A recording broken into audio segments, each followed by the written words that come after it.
और ब्रेक के बाद आपको एक बार फिर से बंगाल की खबर से रूबरू कराते हैं। और आप जो तस्वीर यहाँ पे देख रहे हैं ममता बनर्जी की है, जो कि टीएमसी की प्रमुख है। उसके अलावा जो दूसरी तस्वीर है वो मौजूदा समय में अगर कहा जाए तो टीएमसी के राज्यसभा के सांसद जवाहर सरकार हैं, जो पूर्व नौकरशाह थे, लेकिन टीएमसी और ममता बनर्जी की नीतियों से प्रभावित होकर उन्होंने टीएमसी ज्वाइन की थी। लेकिन आज उन्होंने चिट्ठी लिखी है और चिट्ठी लिखकर अपनी उन्होंने नाराजगी जाहिर की है हाल फिलहाल के ममता बनर्जी और उनकी सरकार के रवैये को लेकर।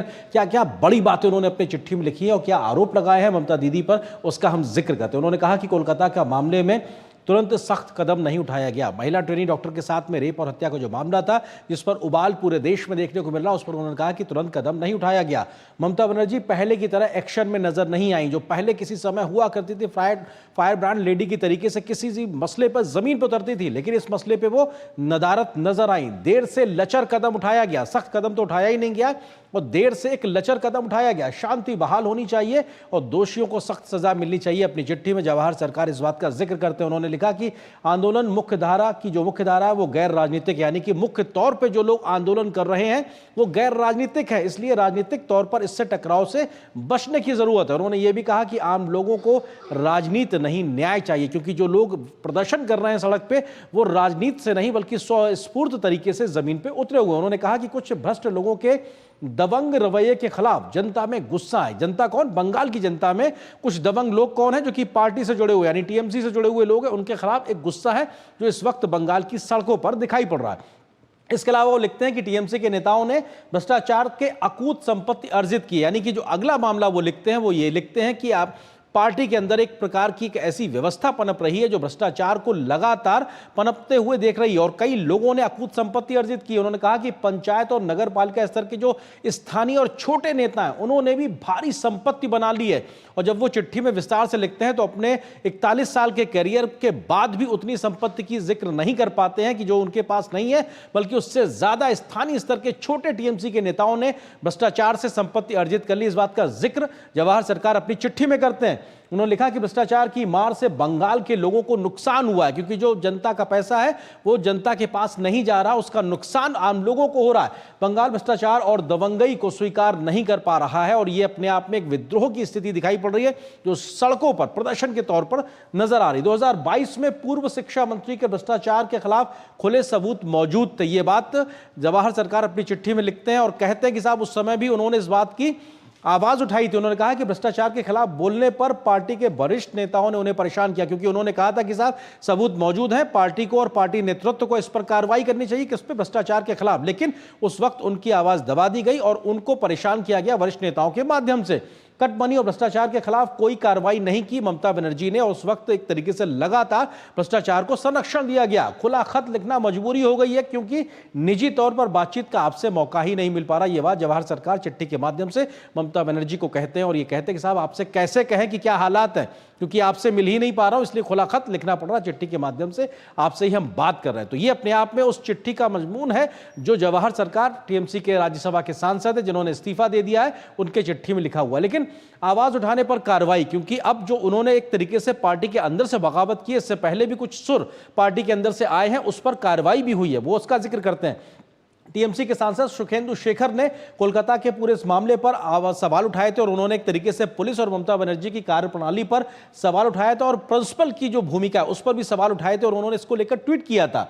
उसके बाद सुखेंदु के खिलाफ कोलकाता पुलिस ने उनको नोटिस भेजा था, जिससे एक तरीके से बचाव के लिए सुखेंदु शेखर को कोर्ट जाना पड़ा था, तब जाकर एक तरीके से उनको राहत मिली थी। तो ये अपने आप में एक मामला था। इसी प्रकार से पूर्व टीएमसी के सांसद शांतनु सेन में ममता बनर्जी पर सवाल उठाए थे इस पूरे कोलकाता के मामले को लेकर और उसके बाद में उनको पार्टी के राष्ट्रीय प्रवक्ता के पद से हटा दिया गया था। तो यानी पार्टी के अंदर से अगर कोई आवाज उठती है तो उसको दबा देने का काम भी हुआ है और मौजूदा आज की जवाहर सरकार की जो चिट्ठी है वो दिखाती है कि अब तो और ज्यादा सुर मुखर होने लगे हैं पार्टी के अंदर से। तो ये ममता सरकार पर लगे भ्रष्टाचार के आरोप, क्योंकि जवाहर सरकार ने आज भी अपनी चिट्ठी के माध्यम से भ्रष्टाचार के आरोप लगाए, लेकिन इससे पहले भी कई गंभीर आरोप लग चुके हैं ममता बनर्जी की सरकार के ऊपर। उसमें मुख्य कुछ चीजों का जिक्र करते हैं। चिटफंड घोटाला हुआ था, कोयला घोटाले का मामला आया था, गौ तस्करी का मामला आया था, नगर पालिका भर्ती घोटाले का मामला आया था, इसके अलावा शिक्षक भर्ती घोटाले का मामला आया था, दमकल नियुक्ति घोटाले का मामला। ये तमाम वो घोटाले हैं जो ममता सरकार के समय बंगाल में हुए हैं, जिसमें वो उनके तमाम बड़े नेता, तमाम पार्टियों के नेता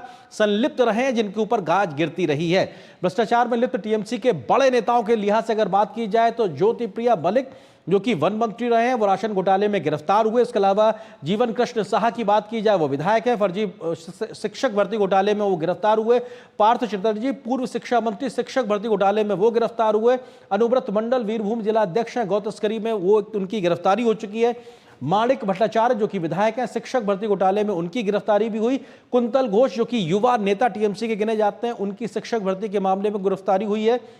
शांतनु बनर्जी वो भी एक टीएमसी के बड़े नेता हैं, जो फर्जी भर्ती घोटाला है उसमें भी उनकी गिरफ्तारी हुई। इसके अलावा शाहजहां शेख, ये एक बहुत चर्चित नाम बीते समय में रहा है बंगाल में। शाहजहां शेख जो कि संदेश खाली का गुनहगार सीधे तौर पर कोर्ट ने उसको माना था, महिला उत्पीड़न और तमाम प्रकार के फर्जी कामों को लेकर उसको भी संरक्षण मिलता था टीएमसी से, वो भी एक तरीके से फिलहाल तो खैर जेल में ही है। उसके ऊपर या टीएमसी के दागियों की फहरिस्त की अगर बात की जाए तो वो भी एक बड़ी लंबी फहरिस्त है। इसमें पार्थ चटर्जी जो कि पूर्व मंत्री हैं, परेश चंद अधिकारी पूर्व मंत्री है, फिरहाद हकीम कोलकाता के मेयर रहे हैं, मदन मित्रा पूर्व मंत्री, जयंत बोस पूर्व सांसद और सिद्धि बंदोपाध्याय पूर्व सांसद। ये तमाम वो नाम है जो तमाम प्रकार के मामलों में जिनको तमाम एजेंसियों ने बुलाकर पूछताछ की और इनकी भूमिका भी कई भ्रष्टाचार के मामलों में संदिग्ध रही है। तो ऐसे में भ्रष्टाचार के मामले हों या फिर कई प्रकार के गंभीर आरोप, उसमें टीएमसी पार्टी, उसके बड़े नेता जिसकी जांच की आंच में रहे हैं और ये जांच की आंच ममता दीदी तक जाती नजर आई है। तो ये वो तमाम नामों का हम जिक्र लगातार किया और इस बात को भी बताया कि कैसे एक बार फिर से ये सब चीजें पुनः एक तरीके से चर्चा में आ गई हैं, पब्लिक डोमेन में चर्चा का विषय तेज गति से हो गया है। क्यों? क्योंकि टीएमसी के ही जो सांसद हैं जवाहर सरकार, उन्होंने चिट्ठी लिखी है और चिट्ठी लिखकर ममता दीदी को इस बात का सीधे तौर पे कहा कि कैसे भ्रष्टाचार पनप रहा है और कोलकाता के मामले में आपने जो कार्रवाई नहीं की है उसके चलते वो नाराज हैं और इस्तीफा दे रहे हैं। इस विषय पे हम आगे विस्तार से चर्चा भी करेंगे खास मेहमानों के साथ। फिलहाल एक छोटे से ब्रेक के लिए रुकते हैं। अब ब्रेक हम बाद में लेंगे, लेकिन उससे पहले चर्चा की ओर रुख करते हैं। टीएमसी में दरार, ममता पर सवाल, क्योंकि ये हमारा आज का विशेष है और इस विशेष के माध्यम से हम बात करेंगे कि आखिर किस तरीके से ये हालात पैदा हो गए हैं यहां पर। और टीएमसी में दरार, ममता पर सवाल, क्योंकि आज जवाहर सरकार ने जो चिट्ठी लिखी है वो कई प्रकार के सवाल खड़े करती है और विशेष मेहमानों का पैनल हमारे साथ मौजूद है, उनका हम रुख करते हैं। डॉक्टर सतरूपा जी हैं जो कि प्रवक्ता भाजपा की हमारे साथ मौजूद हैं। तौसीफ अहमद खान साहब टीएमसी समर्थक है। प्रकाश चंदालिया संपादक राष्ट्रीय महानगर कोलकाता। आप तीनों का बहुत बहुत स्वागत है। और तौफीक अहमद खान साहब, शुरुआत आपसे ही, क्योंकि अब तो एक बहुत बड़े नेता जो आइडियोलॉजिकली टीएमसी को बहुत मानते थे, उनके दीदी के बारे में एक अलग प्रकार की बेहतर राय रखते थे, लेकिन खुला खत ये बताता है कि किस प्रकार की स्थिति इस वक्त बंगाल में और कलकत्ता में देखने को मिल रही है। तौफीक जी। मेरा नाम तौफीक नहीं है, तौसीफ है। माफ कीजिएगा, मैं अपनी गलती के लिए क्षमा चाहता हूं। तौसीफ साहब जी।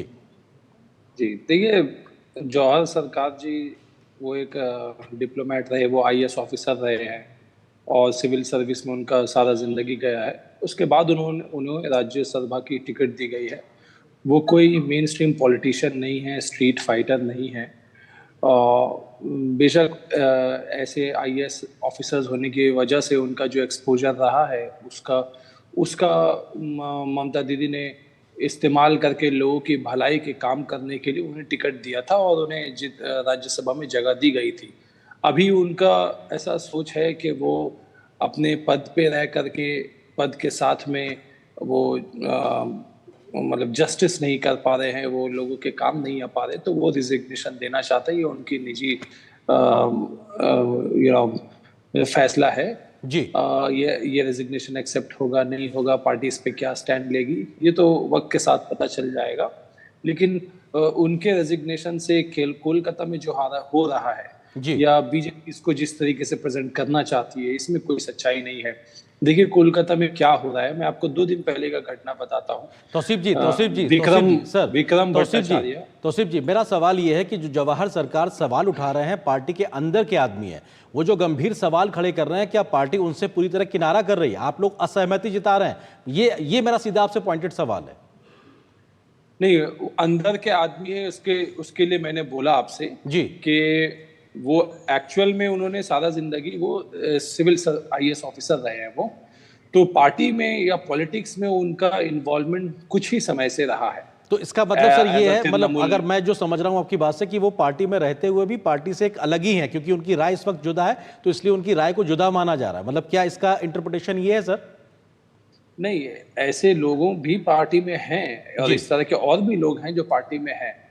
उनके ऊपर में फैसला अभी तक पार्टी क्या लेगी उसका वर्जन आ जाएगा। लेकिन इनके इनके रेजिग्नेशन के बेसिस पे बीजेपी जो बातें कह रही है वो सही नहीं, मैं उस पे कहना चाह रहा हूँ। नहीं सर, बीजेपी ने कुछ नहीं कहा सर, हम उसकी बात ही नहीं कर रहे सर। बीजेपी ने अभी कुछ आरोप ही नहीं लगाया, हम उसकी बात ही नहीं कर रहे। हम तो जवाहर सरकार साहब के आरोप पे बात कर रहे हैं। आपने जो बातें मीडिया में कही, बीजेपी ने नहीं कही, आप ये कह रहे हैं मीडिया नहीं सर, जवाहर सरकार जी ने कही, जवाहर सरकार जी ने अपनी चिट्ठी में कही सर, मैं वो पूछ रहा हूं आपसे। ठीक है, जवाहर सरकार ने जो चिट्ठी में कही, उन्होंने जस्टिफिकेशन दिया है रेजिग्नेशन का, उस पे जो है रेजिग्नेशन एक्सेप्ट होगा क्या होगा और पार्टी उस पे क्या स्टैंड लेती है वो देखिए। अभी तो फैसला अभी आया नहीं है पार्टी की तरफ से स्टैंड, वो आ जाएगा। मैं ये कहना चाह रहा हूं कि चाहे कोई एमपी हो चाहे कोई चीफ मिनिस्टर हो, उनका उद्देश्य ये होता है कि वो जनता के लिए अपना सर्विस दें, पब्लिक सर्विस लाइफ में वो लोग हैं, जनता को सर्विस दें। अभी विक्रम भट्टाचार्य का मैं आपको उदाहरण देना चाहता हूँ। 2 दिन पहले उनका एक्सीडेंट हुआ, वो आरजी कार हॉस्पिटल में आए, 2.5 घंटा उन्हें किसी ने अटेंड नहीं किया। फिर उसके बाद उन्हें किसी ने बोला कि फलाने रूम में चले जाओ, उस रूम में गए, उनके पैर पे बैंडेज बांध दिया गया। फिर उसके थोड़ी देर बाद कहा गया कि आप चले जाइए वहां एक्सरे कराने, और एक्सरे कराने जब तक गए तो उनका डेथ हो गया। ये केस है मेडिकल नेग्लिजेंस का, कि जहां पे डॉक्टर्स अटेंड नहीं कर रहे हैं पेशेंट को। ठीक है सर, मैं समझ गया आपकी बात। आप डॉक्टर्स, मैं कंप्लीट नहीं हुआ, मेरी बातें कंप्लीट नहीं हुई सर। मैं आरजी कार मेडिकल हॉस्पिटल का ही बात कर रहा हूं, जहां पे डॉक्टर्स प्रोटेस्ट कर रहे हैं। फिलहाल आप वहां के डॉक्टर्स अपनी ड्यूटी नहीं कर रहे हैं, आप उन पे क्वेश्चन कर रहे हैं सर। मैं आता हूं, बाकी मेहमानों को भी ले लेता हूं। ठीक है सर, मैं आगे आपकी बात को, आपका पॉइंट वेल टेकन सर, आपका point well taken sir. Doctor Sadrupa ji, प्रवक्ता बीजेपी से हमारे साथ में हैं। तौसीफ साहब, बिल्कुल जिम्मेदार कौन है? ये बिल्कुल सच बात है, ये जिम्मेदार कौन है? एक भी मृत्यु अपने आप में नहीं होनी चाहिए, जिम्मेदार कौन है? बिल्कुल डॉक्टर सदरूपा जी, प्रवक्ता बीजेपी से हमारे साथ जुड़ी हुई। डॉक्टर सदरूपा जी, वो ये कह रहे हैं कि जवाहर सरकार जो भी सवाल उठा रहे हैं वो इसलिए उठा रहे हैं क्योंकि वो मेन स्ट्रीम पॉलिटिशियन नहीं है, ब्यूरोक्रेट टर्न टू पॉलिटिशियन है, इसलिए इस प्रकार के वो आरोप उठा रहे हैं।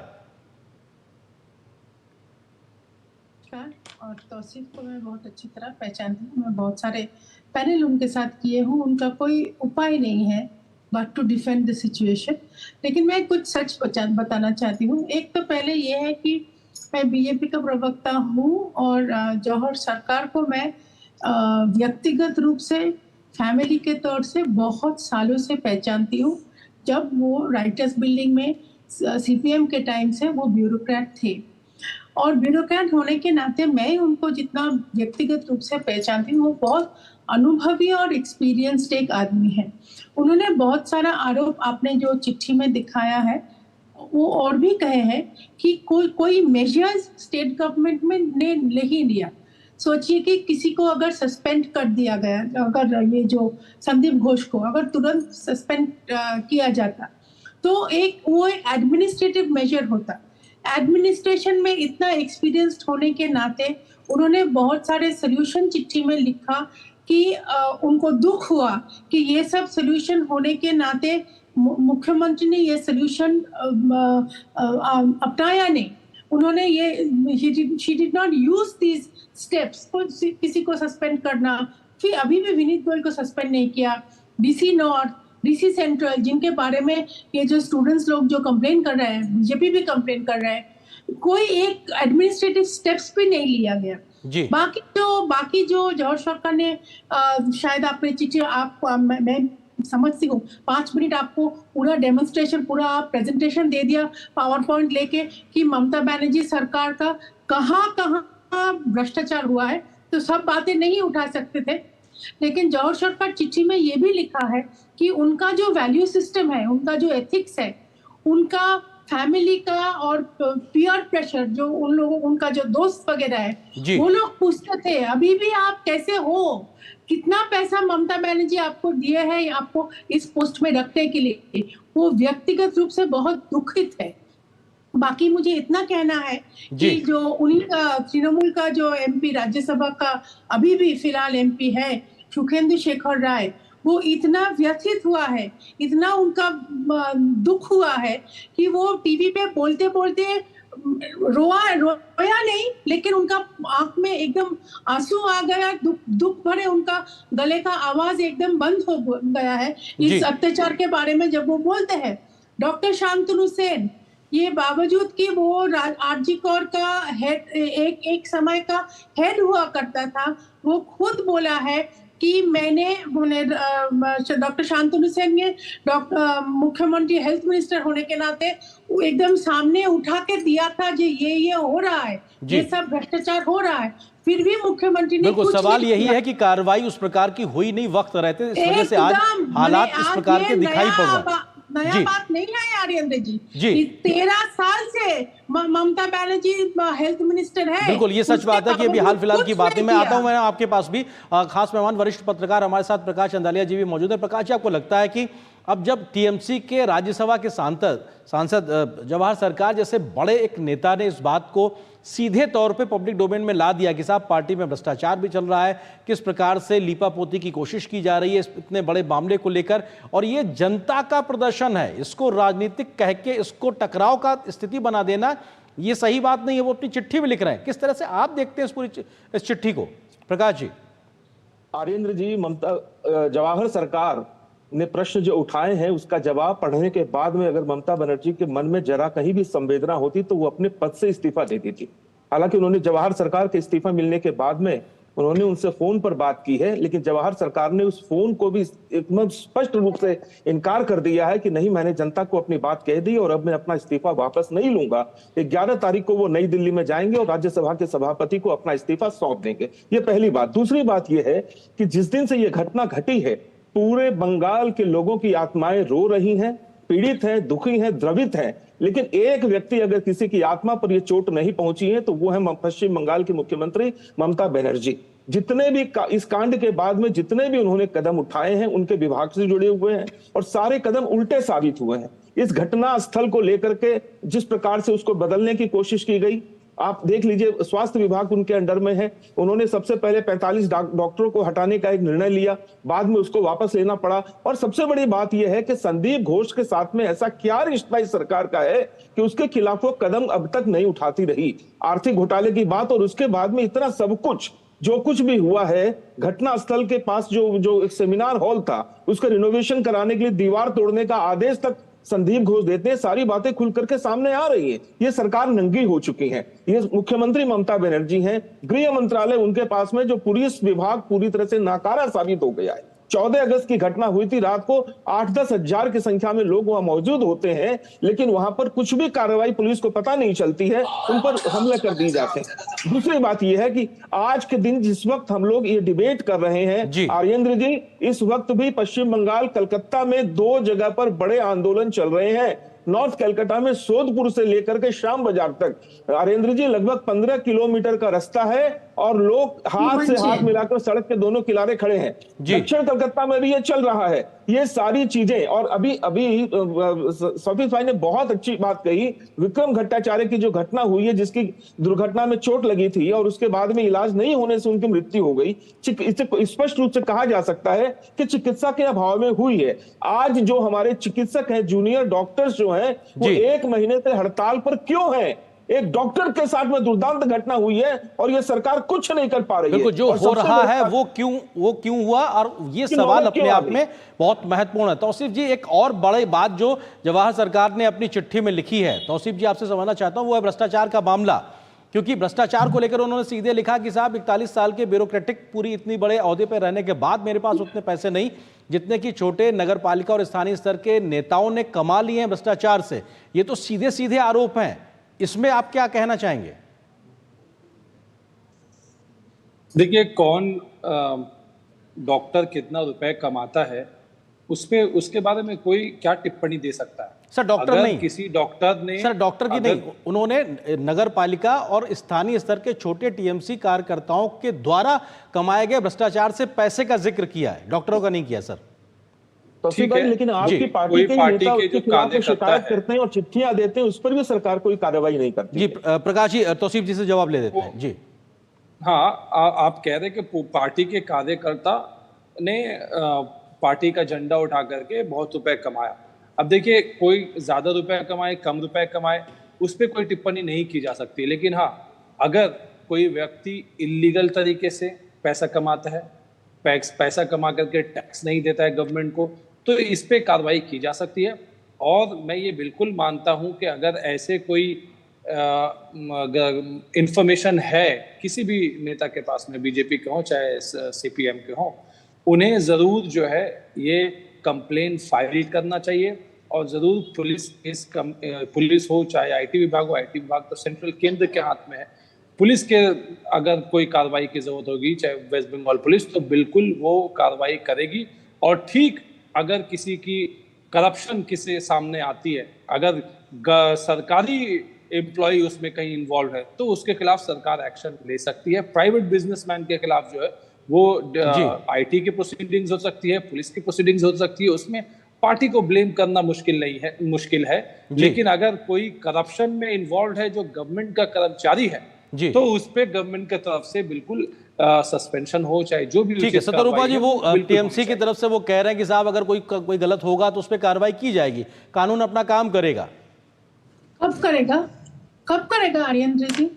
ये जब जहाँ पे ममता बनर्जी खुद ओपन कॉन्फ्रेंस में बोलता है कि आप लोग लीजिए लेकिन थोड़ा कम लीजिए, 75% 25% का अंडरस्टैंडिंग में आइए, इतना मत लीजिए कि मीडिया को भी बुरा लगे। ये तो ओपनली डिस्कशन होता है, हम लोग हर जगह देखते हैं, ये बीजेपी का नहीं है। आप मीडिया में हर चैनल में दिखाता है जो जितना बड़ा भ्रष्टाचारी, जितना बड़ा पावरफुल नेचर होता है, जितना भी पावरफुल नेता होता है उनका उतना बड़ा कम घर होता है। और सिर्फ घर मतलब क्या, इतना आलीशान बंगला होता है, शायद आपका मेरा होगा नहीं कभी जिंदगी में, लेकिन इतना जो शायद सोचिए ऑर्डिनरी कुछ डेली वेज अर्नर था उनका बाहुबली इतना हो जाता है, इतना बड़ा घर हो जाता है, वो तो देखने लायक होता है, वही खुद म्यूजियम हो जाता है। एक एक घर आप देखिए, आप शेख शाहजहां को ले लीजिए संदेश खाली में, आप एक एक म्यूनिसिपैलिटी का हेड को देख लीजिए, आप एक एक शहर का, आप ये संदीप घोष का देखिए, शायद 3-4 घर शायद एक साथ सीबीआई और ईडी ने रेड किया है। आप पार्थ चैटर्जी को ले लीजिए। बिल्कुल, और ये हमने देखा है कि बंगाल में जब भ्रष्टाचार के खिलाफ कार्रवाई हुई तो कैसे तमाम बड़े बड़े नेताओं के घरों से नोटों के बंडल मिले हैं और नोटों के पहाड़ देखने को मिले हैं। ये तस्वीरें सबके जहन में जिंदा है। फिलहाल वक्त इतनी अनुमति दे रहा है। आप तीनों मेहमानों को बहुत शुक्रिया हमारे साथ जुड़ने के लिए और अपना वक्त देने के लिए बहुत शुक्रिया। इस विषय पे आगे भी कभी मौका लगे तो विस्तार से बात करें। फिलहाल शुक्रिया आप तीनों का। और यहाँ पर एक छोटे से ब्रेक के लिए रुकते हैं, बहुत जल्द हाजिर होते हैं, कुछ और खबरों से आपको रूबरू कराएंगे। बात जब पीढ़ियों के लिए बनने वाले घर की हो तो जिम्मेदारी बड़ी हो जाती है। गैलेंट समझता है ये जिम्मेदारी। अब डबल एम रिब्स के साथ गैलेंट एडवांस TMT रीबार, निर्माण का रियल हीरो।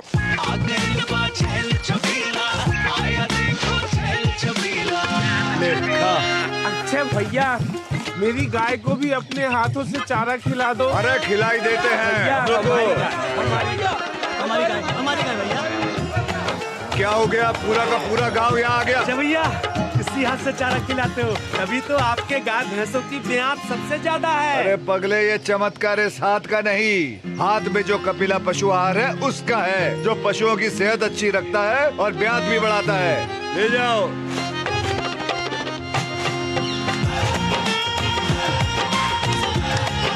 कपिला, देश का नंबर 1 पशु आहार। वो मिस्टर विकास की फाइल। आप पॉलिसी बाजार। मैम, आपका हेल्थ इंश्योरेंस क्लेम अप्रूव हो गया है, अब आप सर को घर ले जा सकती हैं। क्लेम के टाइम पे हमेशा आपकी हेल्प को तैयार। पॉलिसी बाजार, 1 करोड़ का हेल्थ इंश्योरेंस सिर्फ 390 रुपए महीने से शुरू। सुरक्षा की गारंटी हर चीज में जरूरी है, चाहे वो मुश्किल स्टंट हो या अच्छी फसल। इसीलिए ले आइए IIL के ट्रैक्टर ब्रांड का शिनबा, जो देता है सुंडी और ट्रिप से सुरक्षा की गारंटी। शादी का किचन महके जहां, गोल्डी किचन किंग मसाले हो वहां। गोल्डी लाए हैं फ्रेश लॉक टेक्नोलॉजी, जो रखे मसालों को हर समय फ्रेश। और ब्रेक के बाद अब बात करते हैं आगामी विधानसभा चुनाव से जुड़ी हुई खबरों की।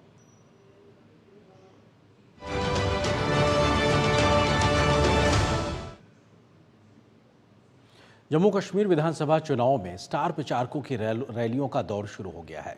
कल अमित शाह के बाद आज राजनाथ सिंह ने बीजेपी के पक्ष में जनसभाएं की तो विरोधियों पर वो जमकर बरसते नजर आए। राजनाथ सिंह ने कांग्रेस, एनसी और पीडीपी पर उनकी देश विरोधी नीतियों पर सवाल खड़े किए। इस बीच बाकी दलों के बड़े नेता भी जनता के बीच जनसभाएं करके समर्थन जुटाने की लगातार कोशिश कर रहे हैं। सभी दल अपनी अपनी जीत का दावा कर रहे हैं तो उम्मीदवारों के नामों की घोषणा का भी काम अंतिम दौर में जारी है। जम्मू कश्मीर में जमहूरियत के जश्न की बयार बह रही है। बदलते और नए जम्मू कश्मीर की सियासत की बागडोर संभालने के लिए सभी राजनीतिक दलों ने चुनावी रण में अपनी पूरी ताकत झोंक दी है। इसी क्रम में रविवार को रक्षा मंत्री और भाजपा के वरिष्ठ नेता राजनाथ सिंह ने पार्टी के लिए जमकर प्रचार किया। राजनाथ सिंह ने रामबन और बनिहाल की चुनावी रैली में जम्मू कश्मीर में किए गए विकास का जिक्र करते हुए कहा कि जब तक भाजपा है तब तक जम्मू कश्मीर में अनुच्छेद 370 की वापसी नहीं हो सकती है। उन्होंने अफजल गुरु पर उमर अब्दुल्ला के बयान को लेकर जमकर निशाना साधा। राजनाथ सिंह ने पूछा कि अफजल गुरु को फांसी नहीं तो क्या माला पहनाई जानी चाहिए। आतंकवादियों के प्रति हमदर्दी हुआ करती थी। अभी मैंने सुना कि नेशनल कॉन्फ्रेंस के लीडर उमर अब्दुल्ला साहब ने क्या कहा है, कहा अफजल गुरु को फांसी नहीं होनी चाहिए थी। मैं पूछना चाहता हूं उमर अब्दुल्ला साहब से कि अफजल गुरु को यदि फांसी नहीं होनी चाहिए थी, क्या उन्हें सार्वजनिक रूप से माला पहनाया जाना चाहिए? यहाँ के विकास को देखकर पीओके के लोग कहेंगे कि अब हम पाकिस्तान के साथ नहीं रहना चाहते, हम भारत के साथ जाना चाहते हैं। मैं पीओके के लोगों से कहना चाहता हूं, पाकिस्तान के लोग आपको फॉरेनर मानते हैं, आपको विदेशी मानते हैं, लेकिन भारत के लोग आपको विदेशी नहीं मानते हैं। पीओके के लोगों को हम अपना मानते हैं। आइए हमारे साथ आइए। आप लोग तो अब सौभाग्यशाली हैं कि धारा 370 को हमने समाप्त किया है। किस लिए समाप्त किया है? आपकी बदहाली को समाप्त करने के लिए और जम्मू कश्मीर के लोगों को खुशहाली लाने के लिए हमने लोगों ने धारा 370 को समाप्त किया। उधर नेशनल कॉन्फ्रेंस भी अपने प्रचार को धार देती नजर आ रही है। उमर अब्दुल्ला ने आगामी विधानसभा चुनाव में बड़ी जीत का दावा किया है। हम तो सिर्फ यही कहेंगे कि बहुमत हमारी होगी, सीटें कितनी होंगी वो वोटर तय करेगा। वहीं पीडीपी की मुखिया महबूबा मुफ्ती ने नेशनल कॉन्फ्रेंस पर हमला बोलते हुए पार्टी पर तानाशाही तरीके से काम करने का आरोप लगाया है। उन्होंने कहा कि चुनाव में केंद्र शासित प्रदेश की जनता एनसी को जरूर सबक सिखाएगी। अगर आज वोट की इज्जत है, वो इज्जत इसलिए कि पीडीपी सामने खड़ी है। अगर पीडीपी सामने खड़ी नहीं होती, अगर मुफ्ती साहब ने पीडीपी नहीं बनाई होती, तो आज भी नेशनल कॉन्फ्रेंस वो तानाशाही के माहौल में इस वक्त भी काम कर रही होती। इस बीच भारतीय जनता पार्टी ने जम्मू कश्मीर विधानसभा चुनाव के लिए अपने उम्मीदवारों की छठी सूची जारी कर दी है। इस लिस्ट में कुल 10 उम्मीदवारों के नाम है। पार्टी ने कठुआ विधानसभा सीट से डॉक्टर भरत भूषण को चुनावी मैदान में उतारा है। इसके अलावा करनाह से इदरीस करनाही, हंदवाड़ से गुलाम मोहम्मद मीर, सोनवारी से अब्दुल रशीद खान, बांदीपुरा से नसीर अहमद लोन, गुरेज से फकीर मोहम्मद खान को टिकट दिया है। धीरज और ऋषि कुमार के साथ ब्यूरो रिपोर्ट, डीडी न्यूज। तो जम्मू कश्मीर की तरह हरियाणा में भी विधानसभा चुनाव की सरगर्मियां लगातार तेज होती जा रही हैं। सभी बड़ी प्रमुख पार्टियां अपने अपने उम्मीदवारों के नामों को तय करने की अंतिम कोशिश में लगी हुई हैं। तो वहीं आम आदमी पार्टी और कांग्रेस के बीच जो संभावित गठबंधन की बातें चल रही है वो अपना अंतिम रूप नहीं ले पा रहा है। इस पूरे मामले को लेकर हरियाणा की सियासत इस वक्त उलझी हुई नजर आ रही है, जहां पर दोनों पार्टियों के बदले अलग अलग सुर नजर आ रहे हैं। तो वहीं पर बीजेपी भी इस पूरे मामले पर उन पर कटाक्ष कर रही है। क्या है पूरी खबर, देखिए इस रिपोर्ट में। हरियाणा की 90 विधानसभा सीटों पर 5 अक्टूबर को वोटिंग होनी है। सभी पार्टियां तैयारियों में जुटी हैं, लेकिन सबसे ज्यादा चर्चा आम आदमी पार्टी और कांग्रेस के बीच गठबंधन को लेकर है।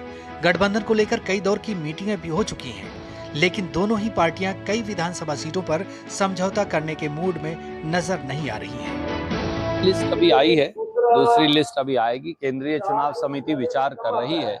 इससे ज्यादा मुझे अभी जानकारी है तो वो पार्टी के महासचिव निर्णय करेंगे। दोनों दलों में चर्चा चल रही है, बहुत ही अच्छे वातावरण में चर्चा चल रही है और दोनों दलों का ये प्रयास है कि तमाम जो एस्पिरेशंस होती हैं, महत्वाकांक्षाएं होती हैं एक राजनीतिक दल की, प्रत्याशियों की, उनको दरकिनार करते हुए एकजुट होकर मजबूती से हरियाणा के हित में और हरियाणा के लोगों की मांग के अनुसार मिलकर चुनाव लड़ा जाए। हरियाणा विधानसभा चुनाव में भाजपा ने संभावित आप कांग्रेस गठबंधन की आलोचना की है। गठबंधन के नाते से जैसे विचार उनके मन में आया तो साफ ये पता लग रहा है, आपको भी पता लग रहा है, हमको भी पता लग रहा है कि वो अपनी हार मान चुके हैं। अगर वो हार न मानते तो इस प्रकार के गठबंधनों की बातें क्यों करते? इस बीच हरियाणा विधानसभा के स्पीकर ज्ञानचंद गुप्ता ने केंद्रीय राज्य मंत्री जतिन प्रसाद के साथ पंचकुला में बीजेपी के नए दफ्तर का उद्घाटन करते हुए आम आदमी पार्टी और कांग्रेस पर कटाक्ष किया। जिस प्रकार से पूरे हरियाणा प्रदेश के अंदर एक हवा चल रही है भारतीय जनता पार्टी के पक्ष में, क्योंकि जो कांग्रेस कहती थी हमारे पास 3000 एप्लीकेशंस आई हैं टिकटों के लिए, आज वो आम आदमी पार्टी से गठबंधन करने के लिए मजबूर क्यों है? आज वो जो समाजवादी पार्टी से गठबंधन करने के लिए मजबूर क्यों है? मैं समझता हूं कि कांग्रेस ने अपनी हार मान चुकी है। इस बीच राज्य में चुनाव प्रचार भी जोरों पर है। हरियाणा के पूर्व मुख्यमंत्री और केंद्रीय मंत्री मनोहर लाल ने करनाल की पूर्व मेयर रेणु बाला गुप्ता से मुलाकात की और राज्य में तीसरी बार भाजपा की सरकार बनने का दावा किया। वहीं कांग्रेस उम्मीदवार रेसलर विनेश फोगाट ने जुलाना में अपना चुनाव प्रचार शुरू किया। Bureau report, DD news. और यहाँ पर एक और छोटे से ब्रेक के लिए रुकते हैं। बात जब पीढ़ियों के लिए बनने वाले घर की हो तो जिम्मेदारी बड़ी हो जाती है। गैलेंट समझता है ये जिम्मेदारी। अब डबल एम रिब्स के साथ गैलेंट एडवांस TMT रीबार, निर्माण का रियल हीरो। ये डाउट बहुत ही अमेजिंग चीज है, काम आसान कर देती है।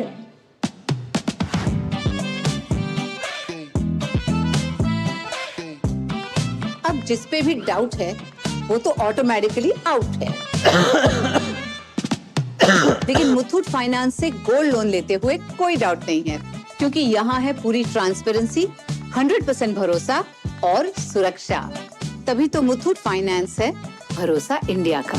मुथूट फाइनेंस, इंडिया का number 1 most trusted financial services brand. तो गोल्ड लोन लेने के लिए कॉल करें 1-800-313-1212। अरे ऋषि, आज स्कूल नहीं गए? 3 महीने से फीस नहीं भर पाई तो निकाल दिया स्कूल ने। कहीं आपके बाद आपके बच्चों के सपने न टूट जाएं। आज ही लीजिए पॉलिसी बाजार पे 2 करोड़ का टर्म लाइफ इंश्योरेंस, सिर्फ 690 रुपए महीने से शुरू। Happy birthday my dear. अरे ये क्या एप्सिलॉन? मेरी नई स्कूटी के लिए। ओए बनो सयानी, नहीं तो पैसों पे फिर जाएगा पानी। मतलब? सुनो, ऑनलाइन लर्निंग एप्स को जांच परख कर RBI अधिकृत बैंक NBFC से ही आप लोन लीजिए। और अधिकृत एप्स या अनजान लोगों से निजी जानकारी शेयर करना यानी धोखा। दादू बन गई सियानी। गिफ्ट नहीं खोलेंगे? RBI कहता है इनसे सुनिए। जानकार बनिए, सतर्क रहिए। शादी का किचन महके जहां, गोल्डी किचन किंग मसाले हो वहां। गोल्डी लाई है फ्रेश लॉक टेक्नोलॉजी, जो रखे मसालों को हर समय फ्रेश।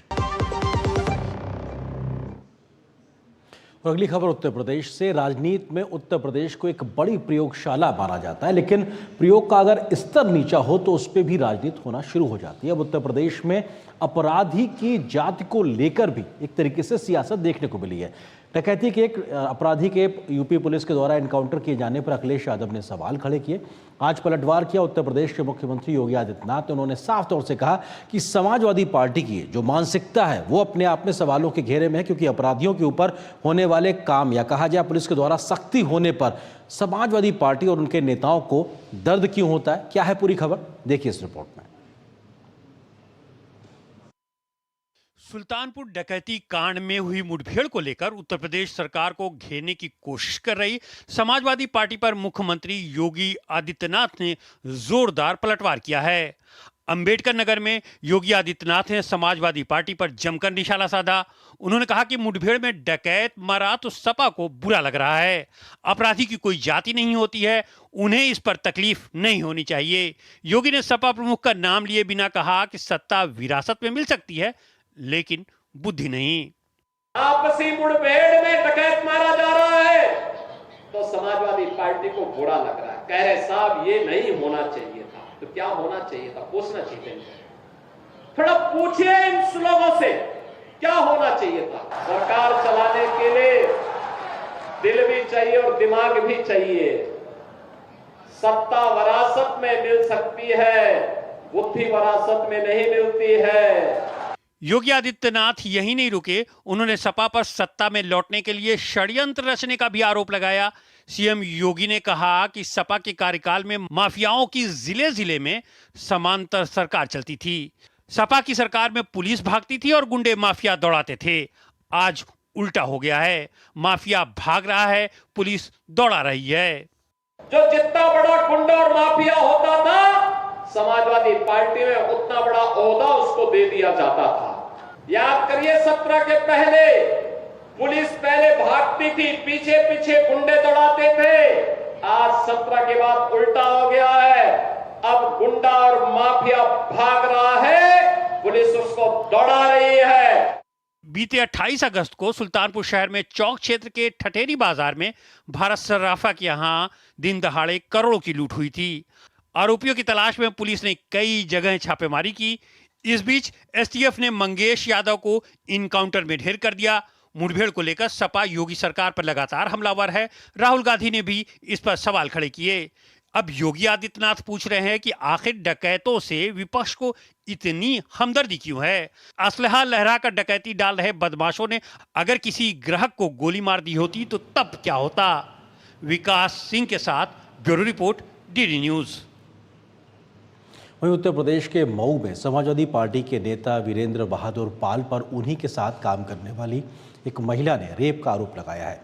इस मामले में एफआईआर दर्ज कर आरोपी सपा नेता को गिरफ्तार कर लिया गया है। महिला का आरोप है कि समाजवादी पार्टी के नेता ने अपनी पार्टी के पद और राजनीतिक प्रभाव का नाजायज फायदा उठाते हुए उसे मानसिक और शारीरिक रूप से प्रताड़ित किया है। फिलहाल पुलिस मामले की जांच में जुटी है। थाना कोतवाली जनपद मऊ में एक पीड़िता द्वारा एक व्यक्ति जिनका नाम वीरेंद्र बहादुर पाल है, जो चकमेहदी सराय लखनसी के रहने वाले हैं तथा पेशे से अधिवक्ता हैं, उनके विरुद्ध अवैध संबंध बनाने, मारपीट करने इत्यादि संबंधित एक तहरीर दी गई थी, जिस पर थाना कोतवाली पर मुकदमा अपराध संख्या 291/24 दिनांक 7/9/24 को दर्ज कर लिया गया। उनके प्रार्थना पत्र के अनुसार उक्त व्यक्ति ने उनके साथ 6 तारीख को अपने चैम्बर के पास जाकर गाली गलौच और मारपीट किया गया तथा पिछले किसी भी तथ्यों के उजागर न करने देने संबंधी धमकी भी दी गई थी। लिहाजा पीड़िता द्वारा जब थाने पर आकर इसके संबंध में तहरीर दी गई तो प्रथम सूचना रिपोर्ट दर्ज करके अग्रिम विधिक कार्रवाई की जा रही है। कल लखनऊ में एक बिल्डिंग के गिर जाने से हुए हादसे में अब तक 8 लोगों की मौत हो चुकी है, तो इलाज करा रहे घायलों से मिलने के लिए उत्तर प्रदेश के मुख्यमंत्री योगी आदित्यनाथ आज पहुंचे और लोगों का हालचाल जाना। घटना को लेकर एफआईआर दर्ज कर जांच शुरू कर दी गई है। घटना पर राष्ट्रपति द्रौपदी मुर्मू और प्रधानमंत्री नरेंद्र मोदी ने दुख जताया है, तो प्रधानमंत्री कार्यालय की ओर से मृतकों और घायलों के लिए सहायता राशि की घोषणा भी की गई है। न कोई हादसा और न ही कोई निर्माण, फिर भी लखनऊ के ट्रांसपोर्ट नगर की ये 3 मंजिला इमारत ताश के पत्तों की तरह ढह गई। शनिवार को हुए हादसे में 8 लोगों की मौत हो गई। देर रात तक राहत और बचाव अभियान चलाकर मलबे से शवों और घायलों को निकाला गया। मुख्यमंत्री योगी आदित्यनाथ ने घायल पीड़ितों से अस्पताल में मुलाकात कर उनका हालचाल जाना। इस बीच मामले में एफआईआर दर्ज कर ली गई है। एफआईआर में राकेश सिंघल पर बिल्डिंग निर्माण में घटिया सामग्री का उपयोग करने का आरोप लगाया गया है, जिसके कारण बिल्डिंग ध्वस्त हो गई। कमिश्नर ने जांच के लिए पीडब्ल्यूडी के चीफ इंजीनियर की अध्यक्षता में कमेटी गठित की है। कमेटी ध्वस्त इमारत की स्ट्रक्चरल जांच करेगी। ये पता लगाने की कोशिश की जाएगी कि आखिर सिर्फ 13 साल में ही इमारत कैसे गिर गई। इस बीच लखनऊ विकास प्राधिकरण ने बताया है कि भवन का मानचित्र आलमबाग के समर विहार निवासी कुमकुम सिंघल के नाम पास हुआ था। नक्शा प्राधिकरण से 31 अगस्त 2010 को स्वीकृत कराया गया था। वर्तमान में स्थल पर किसी भी प्रकार का निर्माण कार्य नहीं चल रहा था। वहाँ 8 लोगों की तो जो मृत घोषित किए गए हैं और लगभग 30 के करीब जो लोग घायल थे, तो वो जिनका उपचार भी अस्पतालों में चल रहा है, कुछ लोग डिस्चार्ज भी हो गए हैं। घायल सभी का उपचार हो रहा है। हम लोग भी रात उनसे मिल के आए थे, अभी भी हमारी एक टीम वहाँ है, डॉक्टर्स लगातार नज़र रखे हुए हैं उस पर और ज़्यादातर लोग खतरे से बाहर हैं। इस बीच राष्ट्रपति द्रौपदी मुर्मू ने लखनऊ हादसे पर दुख जाहिर किया है। राष्ट्रपति ने अपने एक्स अकाउंट पर लिखा कि लखनऊ में बिल्डिंग गिरने की दुर्घटना में अनेक लोगों की मृत्यु से मुझे गहरा दुख पहुंचा है। मैं शोक संतप्त परिवारों के प्रति गहन संवेदना व्यक्त करती हूं तथा घायल हुए लोगों के शीघ्र स्वस्थ होने की प्रार्थना करती हूं। वहीं प्रधानमंत्री नरेंद्र मोदी ने भी हादसे पर गहरा दुख जताते हुए हताहतों के परिजनों के लिए मुआवजे की घोषणा की है। साथ ही घायलों के शीघ्र स्वास्थ्य होने की कामना की है। प्रधानमंत्री राहत कोष से प्रत्येक मृतक परिजन को 2 लाख रुपए अनुग्रह राशि दी जाएगी, जबकि घायलों को 50,000 रुपए दिए जाएंगे। लखनऊ के ट्रांसपोर्ट नगर में शनिवार शाम बारिश के दौरान शहीद पथ किनारे स्थित एक 3 मंजिला इमारत भरा कर गिर गई। हादसे में कारोबारी समेत 8 लोगों की मौत हो गई, जबकि कई अन्य घायल हो गए। एनडीआरएफ, एसडीआरएफ, दमकल और पुलिस की टीमें राहत बचाव कार्य में देर रात तक जुटी रहीं। इमारत के ढहने के पीछे क्या वजह रही, फिलहाल स्पष्ट नहीं हो सका है। विकास सिंह के साथ ब्यूरो रिपोर्ट, डीडी न्यूज। और यहाँ पर एक और छोटे से ब्रेक के लिए रुकते हैं। एक ऐसा तबका जो रिटायरमेंट के बारे में आज भी बिल्कुल नहीं सोचता, वो है औरतें। औरतें कमा के भी वल्नरेबल हैं। सो एनपीएस एक इक्वालिटी ला रहा है। हम सब एक बराबर प्लेटफॉर्म पे हैं। अपने बेहतर कल को सुनिश्चित करने के लिए एनपीएस जरूरी है। भैया, घर का किराया देना था, कुछ पैसे। इस महीने तो गाड़ी की ईएमआई जानी है ना, अगले महीने पक्का चलता हूँ। आपके बाद फैमिली को किसी के आगे हाथ ना फैलाना पड़े। आज ही लीजिए पॉलिसी बाजार पे 2 करोड़ का टर्म लाइफ इंश्योरेंस, सिर्फ 690 रुपए महीने से शुरू।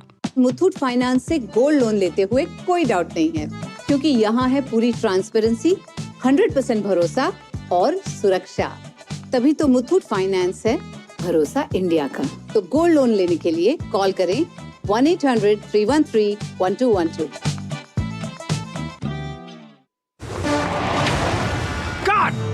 सुरक्षा की गारंटी हर चीज में जरूरी है, चाहे वो मुश्किल स्टंट हो या अच्छी फसल।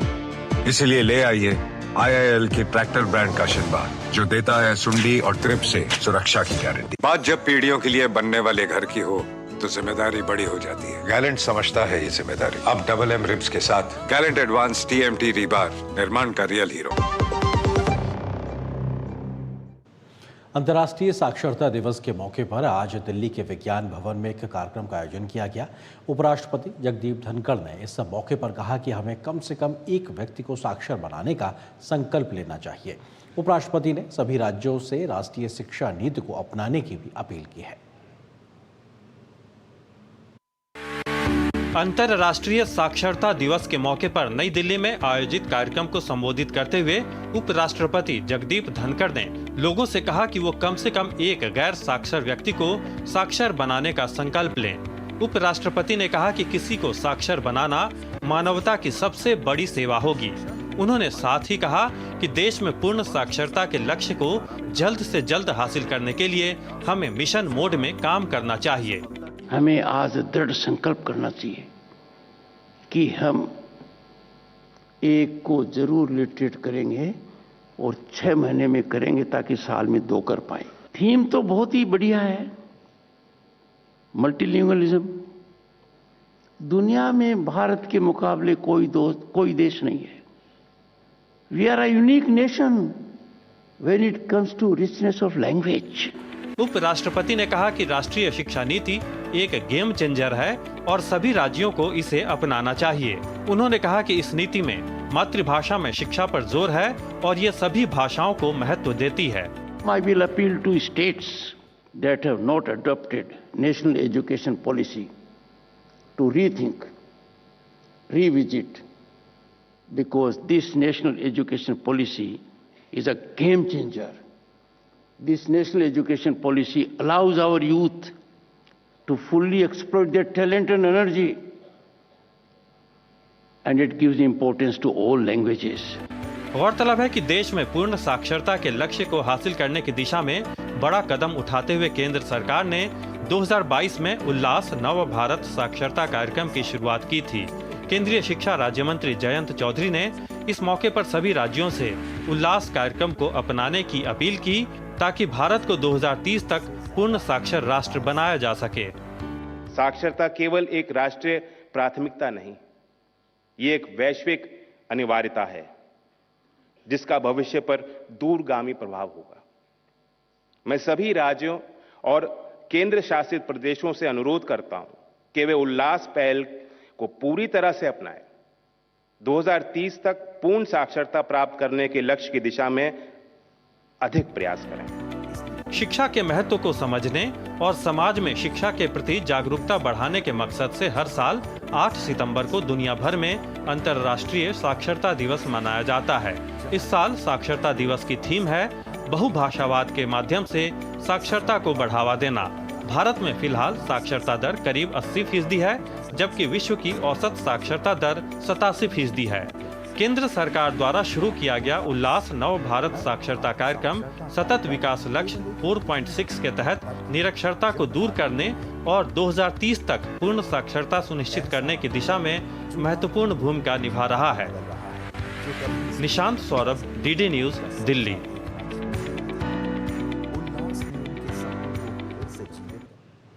अबू धाबी के क्राउन प्रिंस भारत के 3 दिवसीय दौरे पर हैं। हवाई अड्डे पर उनका गर्मजोशी से स्वागत किया गया। क्राउन प्रिंस शेख खालिद बिन मोहम्मद बिन जायद अल नाहयान को हवाई अड्डे पर गार्ड ऑफ ऑनर दिया गया। क्राउन प्रिंस पीएम मोदी के साथ द्विपक्षीय वार्ता करेंगे।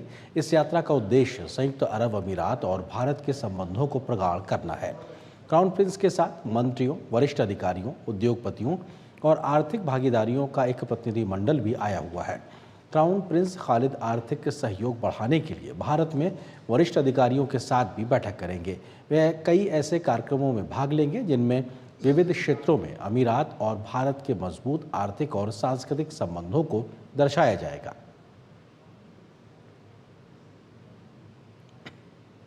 और बात मौसम के मिजाज की करते हैं। देश के कई राज्यों में बारिश, बाढ़ और जल जमाव के कारण सामान्य जनजीवन खासा प्रभावित हुआ है। आंध्र प्रदेश और तेलंगाना में इन दिनों हालात ज़्यादा खराब हैं। केंद्रीय मंत्री जी किशन रेड्डी ने तेलंगाना के बाढ़ प्रभावित इलाकों का दौरा कर स्थिति का जायजा लिया है। दिल्ली, उत्तर प्रदेश, राजस्थान, उत्तराखंड, छत्तीसगढ़, मध्य प्रदेश, महाराष्ट्र समेत भारत के विभिन्न राज्यों में भारी बारिश का सिलसिला जारी है। इन राज्यों के कई जिलों में लगातार बारिश हो रही है, जिससे जहां एक तरफ लोगों को उमस भरी गर्मी से राहत मिल रही है, तो वहीं दूसरी ओर जल जमाव की समस्या लोगों के लिए मुसीबत बनी हुई है। उधर तेलंगाना और आंध्र प्रदेश के बाढ़ प्रभावित इलाकों में नौसेना, वायुसेना और एनडीआरएफ का राहत और बचाव अभियान जोरों पर है। बाढ़ में फंसे लोगों को सुरक्षित स्थानों पर पहुंचाया जा रहा है। आंध्र प्रदेश और तेलंगाना राज्य सरकारों को सभी अपेक्षित और समय पर केंद्रीय सहायता प्रदान की जा रही है। इस बीच केंद्रीय मंत्री जी किशन रेड्डी ने तेलंगाना के खम्मम जिले के बाढ़ प्रभावित इलाकों का दौरा किया और स्थिति का जायजा लिया। इस बीच मौसम विज्ञान विभाग ने कहा है कि बंगाल की खाड़ी में बना निम्न दाब क्षेत्र अब डिप्रेशन में बदल गया है और आगे 24 घंटे के दौरान मौसमी प्रणाली के उत्तर ओडिशा और पश्चिम बंगाल तटों की ओर बढ़ने तथा गहन अवदाब में तब्दील होने का अनुमान है। इसके बाद अगले 2 दिनों के दौरान इसके पश्चिम बंगाल से लगे उत्तरी ओडिशा के गंगेय इलाकों, झारखंड और निकटवर्ती छत्तीसगढ़ के उत्तरी हिस्से की ओर बढ़ने का पूर्वानुमान है। मौसम विभाग ने यूपी के 13, राजस्थान के 21 और उत्तराखंड के 3 जिलों में भारी बारिश का अलर्ट जारी किया है। मौसम विभाग ने 12 सितंबर तक असम, मेघालय, नागालैंड, मणिपुर और अरुणाचल प्रदेश में तेज बारिश होने की संभावना जताई है। वहीं 11 सितंबर तक केरल और 9 सितंबर को कर्नाटक में भारी वर्षा होने का अनुमान जताया है। Bureau report, DD news. और खबर खेल के मैदान से। पेरिस ओलंपिक में कांस्य पदक जीतने के बाद पहली बार मैदान पर उतरी भारतीय हॉकी टीम ने जोरदार प्रदर्शन करते हुए एशियन चैंपियंस ट्रॉफी में जीत के साथ शुरुआत की है। हरमनप्रीत सिंह की कप्तानी वाली भारतीय टीम ने अपने पहले ही मुकाबले में मेजबान चीन को 3-0 से हराने में सफलता हासिल की है। भारत की तरफ से पहले 3 क्वार्टर में 1-1 गोल हुए। 14वें मिनट में सुखजीत ने टीम के लिए पहला गोल किया। दूसरे क्वार्टर में उत्तम सिंह ने गोल करने में सफलता हासिल की। तीसरे क्वार्टर में अभिषेक ने भारत का तीसरा गोल किया। टीम इंडिया का अगला मुकाबला सोमवार को जापान की टीम के साथ होगा। बेलारूस की आर्यन सवालेंका ने साल के अंतिम ग्रैंड स्लैम के महिला एकल वर्ग का खिताब अपने नाम कर लिया है। फाइनल मुकाबले में सवालेंका ने जेसिका पोगुला को 7-5, 7-5 से शिकस्त दी। सवालेंका का यह तीसरा ग्रैंड स्लैम खिताब है।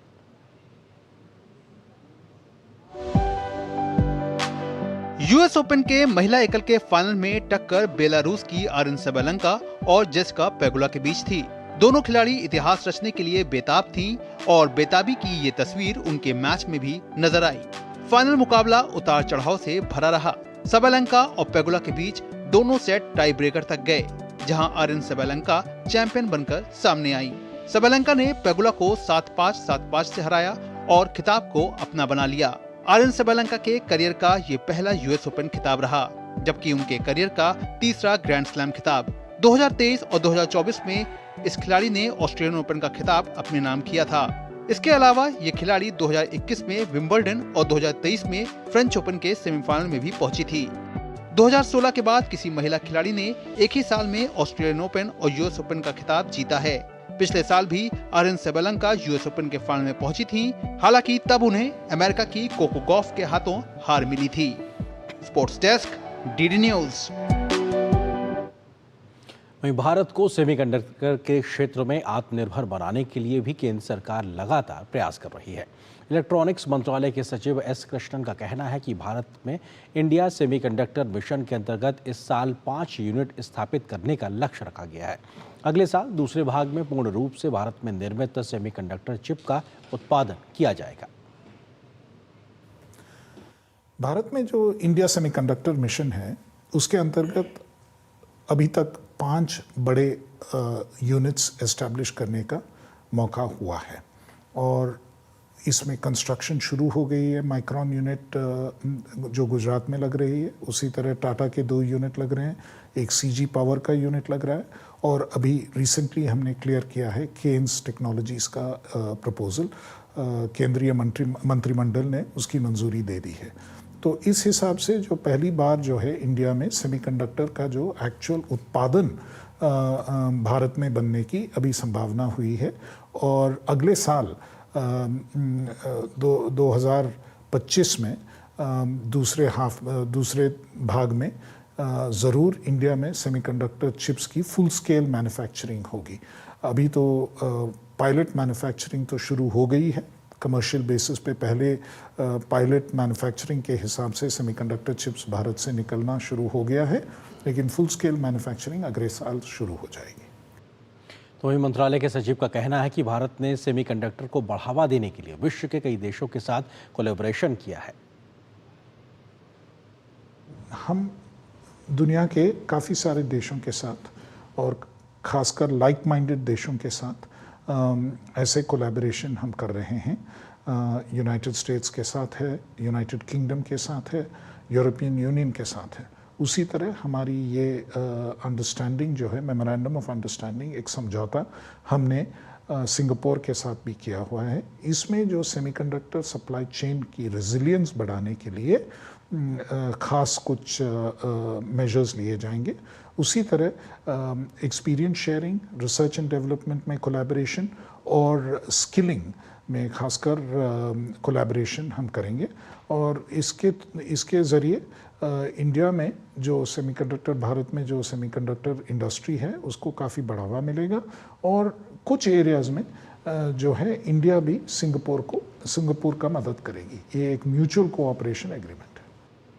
तो उम्मीद की जा सकती है कि जल्द ही भारत सेमीकंडक्टर के क्षेत्र में, मैन्युफैक्चरिंग के क्षेत्र में एक बड़ा हब बनकर उभरेगा। तो न्यूज़ नाइट के अंत में आपको छोड़ जाते कुछ और राष्ट्रीय महत्व की खबरों के साथ फटाफट अंदाज में आप देखिए इन खबरों को। मुझे दीजिए अनुमति।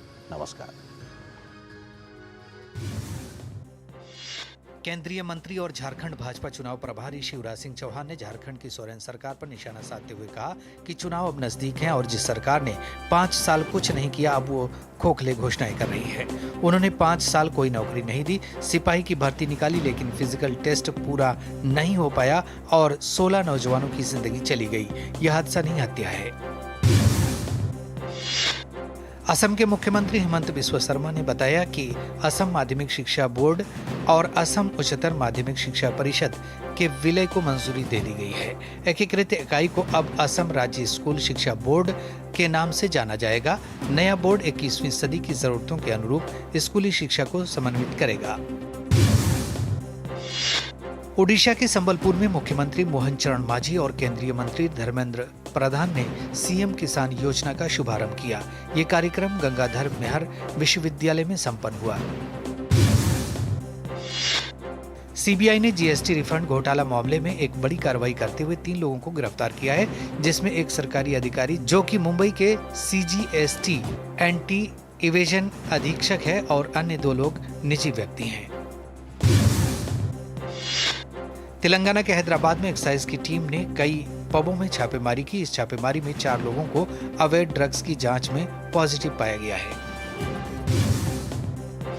मणिपुर में हमला करने वालों की अब खैर नहीं है। असम राइफल्स ने राज्य में एंटी ड्रोन सिस्टम तैनात कर दिया है। सीआरपीएफ ने भी मणिपुर में सुरक्षा बलों को एक एंटी ड्रोन सिस्टम उपलब्ध करवाया है।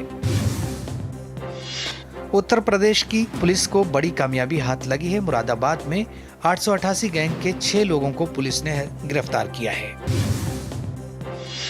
राजस्थान के जोधपुर में इन दिनों भारतीय वायुसेना का मल्टीलेटरल युद्धाभ्यास तरंग शक्ति जारी है। इस युद्धाभ्यास में भारत के मित्र देशों की वायुसेनाएं भी शामिल हो रही हैं। महान गायक, संगीतकार, फिल्म निर्माता और दादा साहब फाल्के पुरस्कार विजेता डॉक्टर भूपेन हजारिका की 98वीं जयंती पर केंद्रीय मंत्री सर्बानंद सोनोवाल और असम सरकार के सांस्कृतिक मामलों के मंत्री बिमल बोरा ने गुवाहाटी के जलुकबारी स्थित उनके स्मारक पर पुष्पांजलि अर्पित की। टाइम पत्रिका ने सूचना एवं प्रसारण मंत्री अश्विनी वैष्णव को AI 2024 में सबसे प्रभावशाली लोगों की सूची में शामिल किया है।